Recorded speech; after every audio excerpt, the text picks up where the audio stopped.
Hi అండి, అందరికీ నమస్కారం అండి. ఫ్రెండ్స్, ఇప్పుడు అందిన వార్త. ఇక ఈపీఎఫ్ఓ పెన్షనర్లకు అదిరిపోయే గుడ్ న్యూస్. ఇక కనీస పెన్షన్ నెలకు 9,000 పెంపుపై కేంద్రం కీలక నిర్ణయం అంటూ అప్డేట్ అయితే రావడం జరిగిందండి.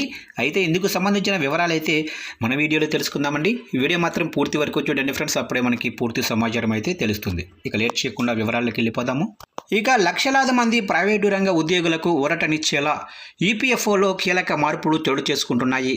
కనీస పెన్షన్ పెంపు, వేతన పరిమితి పెంపుపై సుప్రీంకోర్టు ఆదేశాలు, పార్లమెంటులో జరిగిన చర్చల నేపథ్యంలో త్వరలోనే కేంద్రం నుండి అధికారిక ప్రకటన వెలువడవచ్చని తెలుస్తుంది. ఇక కనీస పెన్షన్ 9,000కు. ప్రస్తుత ఈపీఎస్ 95 కింద కనీస పెన్షన్ నెలకు 1000 మాత్రమే అందుతుంది. ఇక దీనిని కనీసం 3,000 నుంచి 9,000 వరకు పెంచాలని కార్మిక సంఘాలు, ప్రజాప్రతినిధులు ప్రభుత్వాన్ని కోరుతున్నారు. ప్రస్తుతం సుమారు 47 లక్షల మంది పెన్షనర్లు నెలకు 9,000 కంటే తక్కువ పెన్షన్ పొందుతున్నారు. కేంద్ర కార్మిక శాఖ సహాయక మంత్రి శోభా కరంద్లాజే పార్లమెంటులో మాట్లాడుతూ పెన్షన్ పెంపుపై వినతులు అందాయని, అయితే ప్రభుత్వం ఇంకా తుది నిర్ణయం తీసుకోలేదని స్పష్టం చేశారు. ఇక వేతన పరిమితి 25,000కు. పీఎఫ్ కాంట్రిబ్యూషన్ కోసం ప్రస్తుతం ఉన్న బేసిక్స్ శాలరీ లిమిట్ 15,000ను సవరించాలని సుప్రీంకోర్టు కేంద్రాన్ని ఆదేశించింది. ఈ పరిమితిని 25,000 లేదా 30,000కు పెంచే అవకాశం అయితే ఉంది.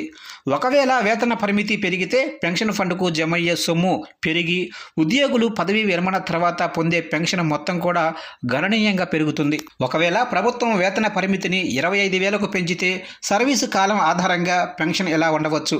10 ఏళ్ల సర్వీసు ఉన్న ఉద్యోగులకు నెలకు సుమారు 3,570 పెన్షన్ వచ్చే అవకాశం అయితే ఉంది. అలాగే 35 ఏళ్ల సర్వీసు ఉన్న ఉద్యోగులకు నెలకు సుమారు 12,500 వరకు పెన్షన్ పొందే వీలుంటుంది. ఇక ఈపీఎఫ్ వేతన పరిమితి పెంపుపై నిర్ణయం తీసుకోవడానికి సుప్రీంకోర్టు కేంద్ర ప్రభుత్వానికి 4 నెలల సమయం ఇచ్చింది.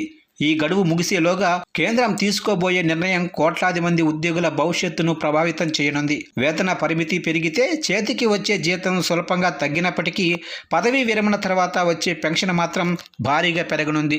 దీనిపై కేంద్ర ప్రభుత్వం త్వరలోనే క్లారిటీ ఇచ్చే అవకాశం అయితే ఉంది.